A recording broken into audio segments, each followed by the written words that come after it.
নমস্কার বন্ধুরা, আজকের আমার রেসিপি আটা এবং সুজি দিয়ে তৈরি দারুণ মজার একটি জলখাবারের রেসিপি, যেটা আপনারা অতিথি আপ্যায়নেও তৈরি করতে পারেন। এছাড়াও হঠাৎ কিছু নতুন স্বাদের খেতে ইচ্ছে হলে অবশ্যই এইভাবে ট্রাই করে দেখতে পারেন।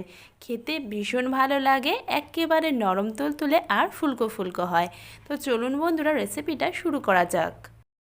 নমস্কার বন্ধুরা, পম্পা কিচেন উইথ ভিলেজ ফুডে সবাইকে অনেক অনেক স্বাগত জানাই বন্ধুরা।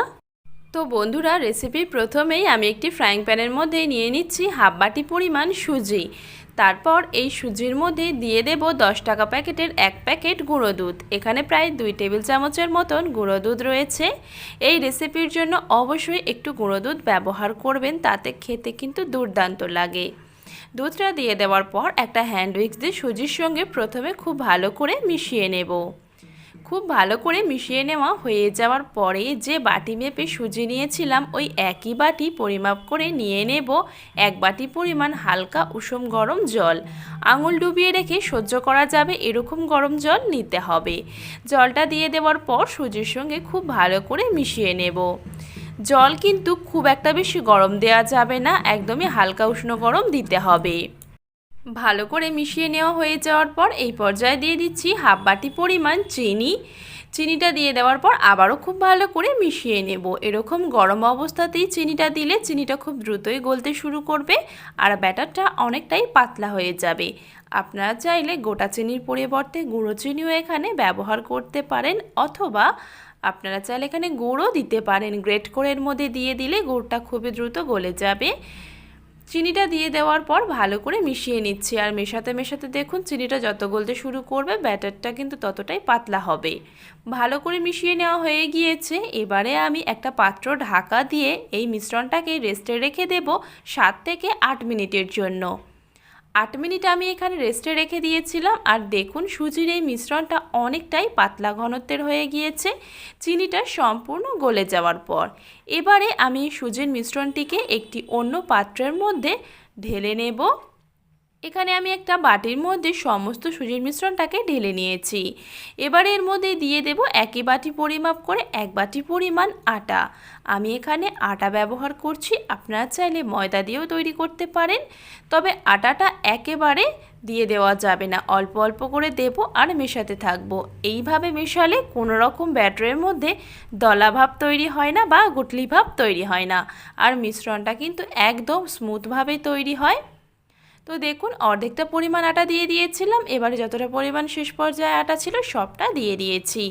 এবারে এইভাবে একই ডিরেকশনে ঘোরাতে ঘোরাতে ভালো করে মিশিয়ে নেব। এই মিশ্রণটাকে যত ভালো করে ফেটানো হবে ততই কিন্তু এই জলখাবার বা রেসিপিটা খুবই দুর্দান্ত হবে। বানাতে গেলে আপনাদের নিজেদেরই ভীষণ মজা লাগবে, এতটাই ফুলকো ফুলকো হবে। তো খুব ভালো করে এইভাবে মেশাতে থাকছি, দেখুন একই ডিরেকশনে কিন্তু মেশাতে হবে। মেশাতে মেশাতে এই মিশ্রণটা কিন্তু অনেকটাই মোটা ঘনত্বের হয়ে গিয়েছে।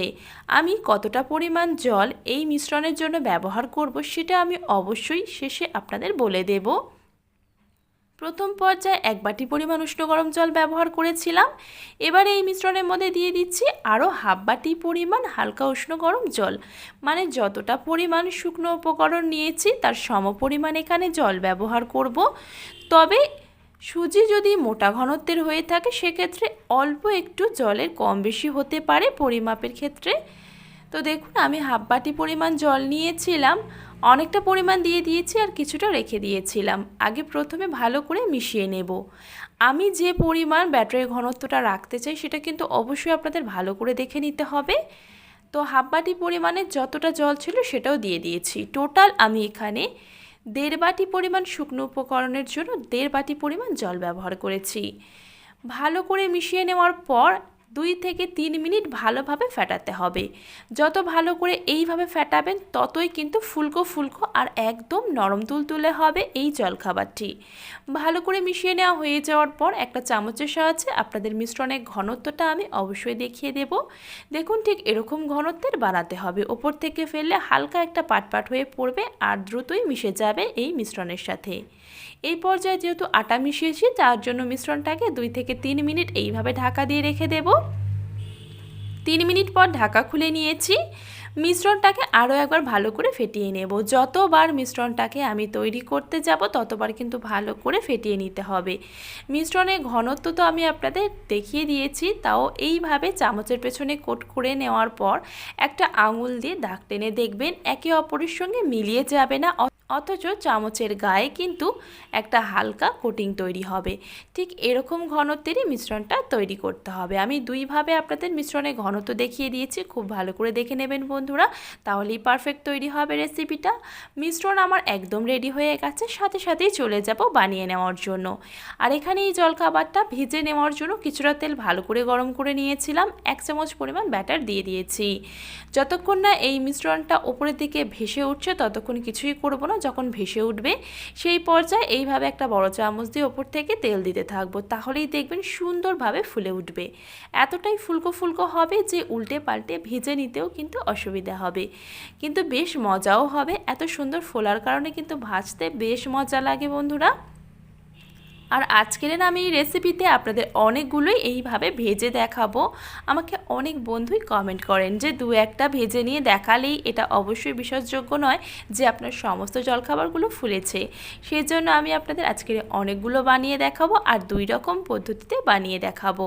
তো দেখুন বন্ধুরা, আমার প্রথম জলখাবারটা তৈরি হয়ে গেছে। আমি একদম হালকা লালচে রং করে ভেজে নিয়েছি। আরও একটা আমি আপনাদের ভেজে দেখাচ্ছি। আর জলখাবারগুলি ভেজে নেওয়ার সময় কয়েকটা জিনিস অবশ্যই আপনাদের মাথায় রাখতে হবে। প্রথমত, তেলটা খুব ভালো করে গরম করে নেওয়ার পর গ্যাসের ফ্লেমটিকে একদম লোতে করে দিতে হবে। দ্বিতীয়ত, 1 চামচ ব্যাটার দিয়ে দেওয়ার পর একদমই নাড়াচাড়া করা যাবে না যতক্ষণ না ওপরের দিকে ভেসে উঠছে। ওপরের দিকে যখন ভেসে উঠবে সেই পর্যায়ে ওপর থেকে তেল দেবেন, দেখবেন ফুলকো ফুলকো হয়ে ফুলে উঠবে। আপনারা চাইলে এইভাবে ফ্রাইং প্যানের মধ্যে অল্প তেলের মধ্যেও কিন্তু এই জলখাবারগুলিকে ভেজে নিতে পারেন, এতেও কিন্তু বেশ ফুলকো ফুলকো হবে। আমি যা যা টিপস আপনাদের সঙ্গে শেয়ার করেছি সবগুলো ফলো করবেন, অবশ্যই এরকম পারফেক্ট তৈরি হবে। আর ব্যাটারটা তৈরি করা কিন্তু অবশ্যই প্রয়োজন, ঠিকঠাকভাবে তৈরি করতে হবে। ঘনত্বটা ঠিকঠাক তৈরি করলেই কিন্তু পারফেক্ট তৈরি হবে প্রত্যেকটা জলখাবার। আর দেখুন বন্ধুরা, আমি এখানে যে কটা জলখাবারই আপনাদের দেখাচ্ছি প্রত্যেকটাই কিন্তু সুন্দরভাবে ফুলে উঠছে। আশা করছি আমার যে সমস্ত বন্ধুরা একটু বিশ্বাস করতে অসুবিধে হচ্ছিল তাদের এই ভিডিওর মাধ্যমে আমি সমস্তটা ক্লিয়ার করে দিতে পারবো। দেখুন, প্রত্যেকটা জলখাবারই কিন্তু সুন্দরভাবে ফুলে উঠছে। এতটা নরম তুলতুলে হয় এই জলখাবারগুলি, সবাই কিন্তু ভীষণ পছন্দ করবে। আর বন্ধুরা, আপনারা চাইলে কিন্তু এই জলখাবারগুলিকে আপ্পাম প্যানের মধ্যে তৈরি করতে পারেন, সেক্ষেত্রে তেল একদমই সামান্য লাগবে। এতটা তেলের মধ্যে যারা খেতে পছন্দ করেন না তারা কিন্তু আপ্পাম প্যানে তৈরি করতে পারেন ননস্টিকে, তাহলে একদমই সামান্য তেলে তৈরি করে নিতে পারবেন। তো দেখুন বন্ধুরা, আপনাদের সঙ্গে কথা বলতে বলতে কিন্তু একের পর এক আমার সমস্ত জলখাবারগুলি তৈরি হয়ে যাচ্ছে। আর কতটা ফুলকো ফুলকো হয়েছে দেখে নিশ্চয়ই বুঝতেই পারছেন। আমি যখন এই জলখাবারগুলিকে তৈরি করছিলাম আমার কিন্তু ভীষণ মজা হচ্ছিল। আর এইভাবে আপনারা এই জলখাবারগুলিকে ভেজে নেওয়ার পর 2 দিন পর্যন্ত এইভাবেই রেখে দেবেন, দেখবেন এই রকমই ফুলকো ফুলকো থাকবে, একদমই চুপসে যাবে না আর একদম নরম তুলতুলে থাকবে। গরম জলের মধ্যে সুজি ভিজিয়ে রাখলে এই জলখাবার বা এই নাস্তাগুলি কিন্তু একদম নরম তুলতুলে থাকে। তো দেখুন বন্ধুরা, একে একে আমার সবগুলো জলখাবার তৈরি করে নেওয়া হয়ে গিয়েছে। আর আপনাদের কাছে আমার একটা অনুরোধ রইল, যদি আমার রেসিপি ভালো লেগে থাকে অনেক অনেক শেয়ার করে দেওয়ার অনুরোধ রইল বন্ধুরা। আমাকে অনেকেই ভীষণ সুন্দর সুন্দর কমেন্ট করেন, অনেক অনেক ভালোবাসা দেন, তার জন্য অসংখ্য অসংখ্য ধন্যবাদ বন্ধুরা। আপনারা হালকা কিছু হঠাৎ করে খেতে ইচ্ছে করলে বা হালকা ফুলকা খিদের জন্য বা বাচ্চাদের বায়না মেটানোর জন্য কিন্তু এই রকমের রেসিপি একদমই শ্রেয়। হঠাৎ করে তৈরি করে যাকেই দেবেন সেই কিন্তু ভীষণ পছন্দ করবে। আর প্রত্যেকটা এরকমই ফুলকো ফুলকো থাকবে, কিন্তু ভেতর থেকে একেবারে পাতলা, জালিদার আর নরম তুলতুলে হয়। তো বন্ধুরা, আজকের আমার রেসিপি আপনাদের কতটা ভালো লেগেছে অবশ্যই কিন্তু কমেন্টে জানাবেন। আর দেখুন বন্ধুরা, জলখাবারগুলো কতটা ফুলকো ফুলকো আর নরম তুলতুলে হয়েছে, খেতে কিন্তু ভীষণ টেস্টি হয় বন্ধুরা। তো চলুন বন্ধুরা, একটা আমি আপনাদের কেটেও দেখাচ্ছি। দেখুন ভেতর থেকে কতটা পাতলা আর জালিদার হয়েছে, দেখে নিশ্চয়ই বুঝতেই পারছেন। একবার বাড়িতে তৈরি করলে বারবার বাড়ির লোক অনুরোধ করবে বানিয়ে খাওয়ানোর জন্য। তো বন্ধুরা, সবাই ভীষণ ভালো থাকবেন, সুস্থ থাকবেন, আর অবশ্যই কিন্তু আমার রেসিপিটা ট্রাই করে দেখবেন। যদি আপনাদের রেসিপিগুলো পারফেক্ট হয় কমেন্টে জানাবেন, আর চ্যানেলটিকে সাবস্ক্রাইব করে রাখারও অনুরোধ রইল। আবারও নিয়ে আসবো আপনাদের জন্য একদম ভিন্ন স্বাদের ভীষণ টেস্টি একটি রেসিপি নিয়ে। ধন্যবাদ বন্ধুরা আমার রেসিপি সম্পূর্ণ দেখার জন্য।